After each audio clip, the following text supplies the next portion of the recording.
नमस्कार दोस्तों, मैं योगेश मेहरिया लेकर हाजिर हूँ भारतीय संविधान की संपूर्ण श्रृंखला। और आज हमारा जो टॉपिक है वो रहेगा अनुसूची 2। इससे पहले हमने अनुसूची 1 के बारे में बात की थी। अनुसूची 1 का हेडिंग था राज्यों व संघ शासित प्रदेशों के नाम। अर्थात अनुसूची 1 में हमारे यहाँ जितने भी राज्य होंगे, जितने भी संघ शासित प्रदेश होंगे, उनके नाम का उल्लेख है। वर्तमान में 28 राज्य व 8 केंद्र शासित प्रदेश हैं जिनके नाम का उल्लेख कहाँ है, अनुसूची 1 में है। तो कल हमने इसके बारे में काफ़ी विस्तृत रूप से चर्चा की थी। यदि आप नए हैं तो हमारा पुराना वीडियो एक बार ज़रूर देखिए, जिससे आपको आगे की सभी अनुसूचियाँ पढ़ने में और समझने में मदद मिलेगी, सहायता मिलेगी। तो देखिए दोस्तों, बिना समय गंवाए आज हम शुरू करते हैं अनुसूची 2। तो आइए देखिए अनुसूची 2 का संबंध वेतन से है। अब यहाँ जो इस वेतन की बात की जा रही है वो वेतन किन्हें किन्हें और किस स्वरूप में मिलता है, तो उसके बारे में आज हम चर्चा करेंगे अनुसूची 2 में।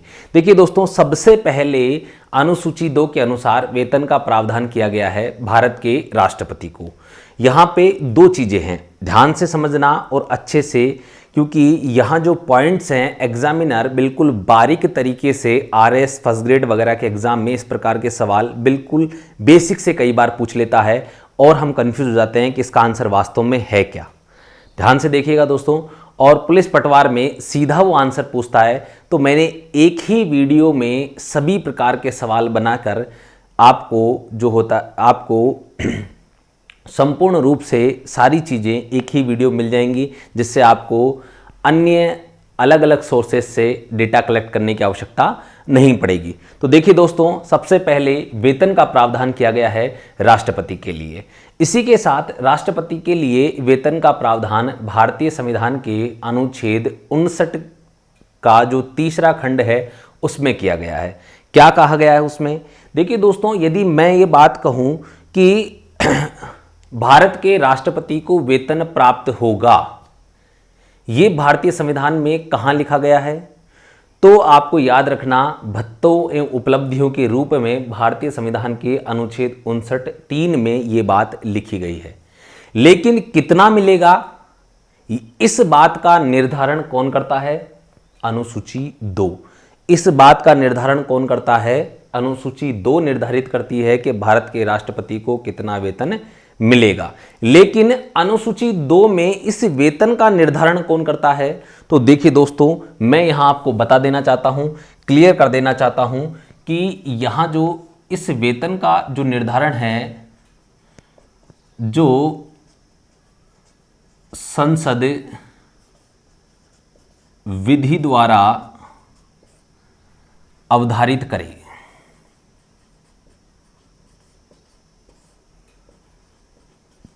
यानी कि समय समय पर भारतीय संविधान को यह अधिकार दिया गया है कि वे इन वेतनों में वृद्धि कर सकती है समय के अनुसार। तो हमने पहले जब हम पढ़ते थे, आपने पिछले जब कुछ सालों में कंपटीशन की तैयारी की होगी या आपकी पुरानी किताबों में देखा होगा, तो आपको राष्ट्रपति का वेतन 1.50 लाख रुपए मिलता था और वर्तमान में 5 लाख रुपए। तो ये वेतन बढ़ाने का काम कौन करता है? संसद। किसके द्वारा? विधि के द्वारा। यानी कि वो एक कानून लाती है, एक अधिनियम लाती है, जिसके माध्यम से इस अनुसूची में सभी के वेतन एवं भत्तों में क्या की जाती है? वृद्धि की जाती है। ठीक है। तो अगर आपसे पहला सवाल पूछा जाए कि राष्ट्रपति के वेतन का प्रावधान है, वेतन का प्रावधान किया गया है, तब तो क्या होगा? अनुसूची 2 कि अनुसूची 2 के अनुसार उनको वेतन मिलेगा। ठीक है। इसके बाद में हम बात करें तो भारत के राष्ट्रपति को कितना वेतन मिलता है दोस्तों? 5 लाख रुपए। जी हाँ, वर्तमान में भारत के राष्ट्रपति को 5 लाख रुपए वेतन मिलता है। उसके बाद में हम बात करें तो राज्यसभा के सभापति और उपसभापति, ठीक है, तो राज्यसभा के सभापति को कितना वेतन मिलता है? 4 लाख रुपए। और इसका उल्लेख कहाँ किया गया है? अनुच्छेद 97 में, यानी कि अनुच्छेद 97 में इसका प्रावधान किया गया है कि राज्यसभा के सभापति, उपसभापति, लोकसभा के अध्यक्ष और उपाध्यक्ष, इन सभी को जो वेतन और भत्ते मिलेंगे वो अनुच्छेद 97 के अनुसार मिलेंगे। लेकिन अब वेतन कितना मिलेगा इसका निर्धारण पुनः अनुसूची 2 में किया गया है। तो यहां हम बात करें तो राज्यसभा के सभापति और लोकसभा के अध्यक्ष दोनों को 4 लाख रुपए वेतन प्रति माह मिलता है। देखिए दोस्तों, ये जो वेतन लिखा हुआ है सभी के सामने, ये प्रति माह है, हर महीने का वेतन है। आगे हम बात करें तो उपसभापति और उपाध्यक्ष को 3.5 लाख रुपए मिलता है। देखिए दोस्तों, उच्चतम न्यायालय के न्यायाधीशों को जो वेतन मिलता है और उसका प्रावधान किया गया है वो भारतीय संविधान के अनुच्छेद 125 में उनके वेतन का प्रावधान किया गया है। अनुच्छेद 125 में बताया गया है कि वेतन जो मिलेगा उच्चतम न्यायालय के न्यायाधीशों को, ये भारत की संचित निधि पर अवधारित होगा, यानी कि भारत की संचित निधि से मिलेगा और इनके वेतन में किसी भी प्रकार का अलाभकारी परिवर्तन नहीं किया जाएगा इनकी पदावधि के दौरान। देखिए सभी में यही चीज लिखी गई है, इनकी पदावधि के दौरान इसमें किसी प्रकार का कोई अलाभकारी परिवर्तन नहीं किया जाएगा। ठीक है, तो अब यहां जो उच्चतम न्यायालय के न्यायाधीश हैं, इसमें आपके जो मुख्य न्यायाधीश हैं, मुख्य न्यायाधीश को वेतन मिलता है 2.80 लाख रुपए, यानी कि 2,80,000 रुपए भारत के मुख्य न्यायाधीश को वेतन मिलता है, जिसे हम CJI कहते हैं, चीफ जस्टिस ऑफ इंडिया। इसके बाद बात करें तो उच्चतम न्यायालय के जो अन्य न्यायाधीश हैं, मुख्य न्यायाधीश को छोड़कर, उन सभी को वेतन मिलता है 2.50 लाख रुपए। इन सभी के वेतन का प्रावधान अनुसूची 2 में किया गया है कि कितना मिलेगा। इसी के साथ अनुच्छेद 125 में भी बताया गया है। आगे हम बात करें नियंत्रक एवं महालेखा परीक्षक। देखिए दोस्तों, नियंत्रक और महालेखा परीक्षक को अभी वर्तमान में 2.50 लाख रुपए मिलते हैं और इनको जो वेतन मिलता है, इसका जो अनुच्छेद में प्रावधान किया गया है वो किया गया है अनुच्छेद 148(3) में। कितने में किया गया है? अनुच्छेद 148(3) में किया गया है। यहाँ एक बात काफ़ी ध्यान देने योग्य है, जो लोग बड़े कंपटीशन की तैयारी कर रहे हैं, जैसे RS की, फर्स्ट ग्रेड की, सेकंड ग्रेड की, तो वो लोग यहाँ स्पेशली ध्यान रखें। सब इंस्पेक्टर 1971 तक, यानी कि 1971 तक नियंत्रक और महालेखा परीक्षक का वेतन कम था, लेकिन उसके बाद में यह निर्धारण किया गया कि उच्चतम न्यायालय के न्यायाधीश, यानी कि उच्चतम न्यायालय के जो अन्य न्यायाधीश हैं, उच्चतम न्यायालय के न्यायाधीशों के समान ही किसको वेतन मिलेगा? नियंत्रक एवं महालेखा परीक्षक को। जी हां, यही प्रावधान अनुसूची 2 में किया गया है।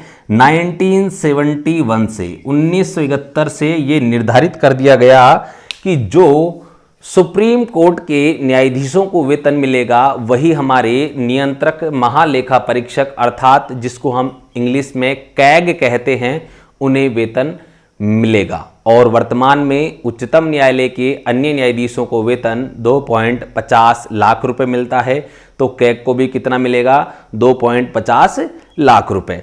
आइए अब हम इधर बात करते हैं राज्यपाल। तो राज्यपाल के वेतन का प्रावधान अनुच्छेद 158(3) में भी है। ठीक है, तो यहां जो वेतन मिलता है राज्यपाल को कितना मिलता है? 3.50 लाख रुपए, यानी कि 3,50,000 रुपए इनको राज्यपाल को वेतन प्राप्त होता है। देखिए दोस्तों, यहां जो मैं आपको एक बात बताने वाला हूं, अनुच्छेद 59(3) और अनुच्छेद 158(3) में जो डेफिनेशन लिखी गई है संविधान में, वो बिल्कुल सेम है। वहां केवल सिर्फ नाम चेंज किया गया है कि यहां राष्ट्रपति है और यहां राज्यपाल, बाकी वहां बिल्कुल सेम लिखा गया है कि राज्यपाल, यदि मैं राज्यपाल की बात करूं, राज्यपाल सरकारी भवन का निःशुल्क उपयोग करेगा, उसे मिलने वाली सभी जो हैं सुविधाएं निःशुल्क होंगी, उनका वो उपयोग कर सकेगा। इसी के साथ राज्यपाल के वेतन एवं भत्तों में किसी प्रकार का कोई अलाभकारी परिवर्तन नहीं किया जा सकता। सेम यही बात भारत के राष्ट्रपति के लिए अनुच्छेद 59(3) में यहां ये लिखा गया है। इसके साथ हम बात करें दोस्तों, विधान परिषद के सभापति और उपसभापति को वेतन अनुसूची 2 के अनुसार मिलता है। विधानसभा के अध्यक्ष और उपाध्यक्ष को भी वेतन किसके अनुसार मिलता है? अनुसूची 2 के अनुसार मिलता है। इनके वेतन का प्रावधान अनुच्छेद 186 में किया गया है। ठीक है, लेकिन यदि हम बात करें राजस्थान में, क्योंकि हम राजस्थान में हैं और हमसे एग्जाम में पूछ लेता है कि राजस्थान के अध्यक्ष को वर्तमान में कितना वेतन मिलता है। अभी 2019 में ही हमारे जो विधानसभा के अध्यक्ष उपाध्यक्ष यानी कि जो हमारे मुख्यमंत्री हैं, अन्य जो मंत्री हैं, उनके वेतन में वृद्धि की गई है, इसलिए हमारे लिए सवाल इंपॉर्टेंट हो जाता है। तो दोस्तों याद रखना, ये अलग अलग राज्यों में अलग अलग होगा। यहां मैंने अपने राजस्थान के संदर्भ में बताया है क्योंकि राजस्थान में केवल विधानसभा है, विधान परिषद का गठन अभी हमारे यहां नहीं हुआ है। इस कारण विधानसभा के अध्यक्ष को 70,000 रुपए और विधानसभा के उपाध्यक्ष को 65,000 रुपए हमारे यहां वेतन प्रदान करने का प्रावधान किया गया है। दूसरी चीज, विधान परिषद और विधानसभा के जो सभापति, उपसभापति, अध्यक्ष, उपाध्यक्ष हैं, इनके वेतन का प्रावधान विधानमंडल द्वारा विधि द्वारा अवधारित किया जाएगा। यानी कि जो विधानमंडल विधि द्वारा अवधारित करेगा वही वेतन इनका होगा। बाकी सभी का वेतन राज्यपाल, राष्ट्रपति, राज्यसभा के सभापति, उपसभापति, लोकसभा के अध्यक्ष, उपाध्यक्ष, उच्चतम न्यायालय के न्यायाधीश और नियंत्रक, महालेखा परीक्षक, उच्च न्यायालय के न्यायाधीश, इन सभी के वेतन का प्रावधान यदि मैं आपसे बात करूं तो कौन करेगी? संसद निर्धारित करेगी। कौन निर्धारित करेगी दोस्तों? संसद निर्धारित करेगी। किनको छोड़कर? इन दो को छोड़कर। यानी कि विधानसभा और विधान परिषद और विधानसभा के वेतन का प्रावधान संसद नहीं करती है। इनके वेतन का प्रावधान कौन करता है? विधानमंडल द्वारा इनके वेतन का प्रावधान किया जाता है। इसी के साथ बाकी सभी के जो वेतन का प्रावधान होता है या वेतन में वृद्धि करनी होती है तो वो कौन करती है? भारतीय संसद के द्वारा की जाती है। ये सवाल पूछा जाता है हमसे कि राष्ट्रपति के वेतन में वृद्धि करने का अधिकार है राज्यसभा, लोकसभा और स्वयं राष्ट्रपति या उच्चतम न्यायालय के मुख्य न्यायाधीश, उसमें लिखा होता है संसद। तो इस प्रकार आपके सामने 4 या 5 ऑप्शन कई बार एग्जाम में होते हैं, तो आपको याद रखना है संसद के द्वारा वेतन में वृद्धि की जाती है। ठीक है, तो आपको उम्मीद करता हूं ये समझ में आया होगा। अब ये सारणी बनाने का उद्देश्य यही था कि इसको आप बहुत ही आसान भाषा में समझ सके। आसान भाषा में कैसे दोस्तों? कुछ नहीं करना है आपको, जो मैंने ये चीज़ लिखाई है एक तरीके से, यदि आपको मैं यहाँ एक लाइन खींच दूँ इस प्रकार से और मैं आपसे कहता हूँ कि आप केवल इधर वाला याद कर लीजिए, इधर वाला ऑटोमेटिक आपको याद हो जाएगा, रटने की आवश्यकता नहीं है। हम अगर कम चीज़ें याद करें, उनसे जोड़कर अगर अधिक चीज़ें याद कर सकते हैं तो वो ज़्यादा अच्छा होता है। देखिए, हमने बात की कि अनुसूची 2 के अनुसार वेतन किसको मिलता है? राष्ट्रपति को। तो हमें ये पता पड़ गया कि भारत का प्रथम नागरिक राष्ट्रपति है, या मैं यूं कह दूं कि राष्ट्रपति के समान राज्य में कौन होता है? राज्यपाल। तो यहां हम बात करें, मैं आपको थोड़ा सा हिंट देना चाहता हूं। यहां बात हो रही है देश की और यहां बात हो रही है पर्टिकुलर राज्य की। तो आपको सिर्फ इस फॉर्मेट को फॉलो करना है, जिससे आपको लंबे समय तक चीज़ें याद रहेगी। मैंने आपसे वादा किया था कि मैक्सिमम चीज़ें मैं जिस फॉर्मेट में पढ़ाऊंगा आपको उसी फॉर्मेट में पढ़नी है, ताकि लंबे समय तक आप बिना किसी बाधा के इन चीज़ों को याद कर सके। ठीक है दोस्तों, तो आइए देखिए कि इधर राष्ट्रपति होगा तो राज्य में कौन होगा? राज्यपाल। इधर राज्यसभा जो सदन है उसके सभापति, उपसभापति। तो राज्यसभा के समान राज्य में कौन सा सदन होता है? विधान परिषद। और विधान परिषद के कौन होते हैं? सभापति और उपसभापति। इसी प्रकार लोकसभा के समान राज्य में कौन सदन होता है? विधानसभा। देश में हमारे यहाँ क्या है? उच्चतम न्यायालय अर्थात सुप्रीम कोर्ट। इसी प्रकार स्टेट में क्या होता है? उच्च न्यायालय। ठीक है, तो उच्च न्यायालय के न्यायाधीश हो गया उधर, और इधर उच्चतम न्यायालय के यानी कि सुप्रीम कोर्ट के न्यायाधीश हो गया। नियंत्रक और महालेखा परीक्षक का पद देश में केवल एक ही है। याद रखिएगा, राज्य में इस प्रकार का अन्य कोई भी पद नहीं है। संवैधानिक पद जो है नियंत्रक और महालेखा परीक्षक का एक ही है। केंद्र सरकार की जितनी भी ऑडिट होती है, हम बात करें जो लेखा जोखा होता है, केंद्र सरकार की संचित निधि और आकस्मिक निधि का जो भी लेखा जोखा करता है वो कौन करता है? नियंत्रक एवं महालेखा परीक्षक। उस पर नियंत्रण स्थापित करता है, उससे होने वाले खर्चों की जांच करता है। किससे? संचित निधि से और आकस्मिक निधि से होने वाले सभी खर्चों की जांच कौन करता है? नियंत्रक एवं महालेखा परीक्षक। तो ये केंद्र सरकार यानी कि जो हमारी संघ सरकार है उसकी संचित निधि और आकस्मिक निधि से होने वाले खर्चों की भी जो है नियंत्रण करेगा और जांच करेगा। साथ ही राज्य से होने वाले खर्चों की भी क्या करता है? ये राज्य की संचित निधि और आकस्मिक निधि से होने वाले खर्चों की जांच भी नियंत्रक और महालेखा परीक्षक, जिसे हम कैग कहते हैं, ये करता है दोस्तों। तो उम्मीद इसके बारे में हम आगे और बात करेंगे जब नियंत्रक और महालेखा परीक्षक का हम टॉपिक पढ़ेंगे। तो उम्मीद करता हूं आपको काफ़ी समझ में आया होगा। ठीक है, फटाफट से आप इसका जो है एक स्क्रीनशॉट ले लीजिए और बाद में अगर बेहतर होगा आप यदि कॉपी और पेन लेकर प्रॉपर नोट्स बना रहे हैं तो उससे बेहतर कुछ भी नहीं हो सकता। क्योंकि देखो दोस्तों, पढ़ना एक अलग चीज़ है और उस पढ़े हुए को हाथ से निकालना सबसे बेहतर होता है। यदि हमने अपने हाथ से किसी विषय वस्तु को लिखा है तो हम 90% उसे नहीं भूलते हैं, ये याद रखिएगा। तो फटाफट से आप इसका स्क्रीनशॉट ले लीजिए और फिर बाद में इसको कॉपी लेकर उसमें आप इसको पूरा उतार लीजिएगा। ले लिया दोस्तों? देखिए दोस्तों, राजस्थान पुलिस, पटवार, रीट या सेंट्रल लेवल के जितने भी हमारे जो होते हैं सी और डी ग्रुप के जितने भी एग्ज़ाम होते हैं, अधिकतर उन सभी एग्जाम्स में इस प्रकार के सीधे सवाल आपसे पूछे जाते हैं। ठीक है, जब आपसे या तो वो सीधा पेमेंट में पैसे पूछेगा कितने रुपए मिलते हैं या किस अनुच्छेद के अनुसार मिलते हैं। ठीक है, तो किसे कितना वेतन मिलता है, किस अनुच्छेद के अनुसार मिलता है।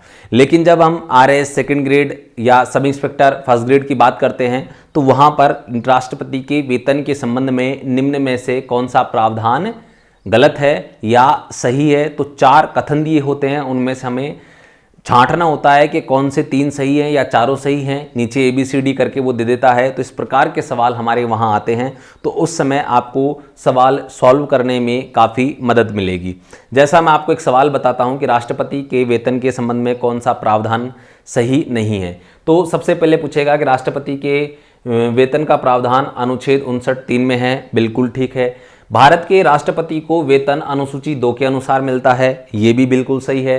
भारत के राष्ट्रपति के वेतन का निर्धारण संसद द्वारा किया जाता है, ये भी बिल्कुल सही है।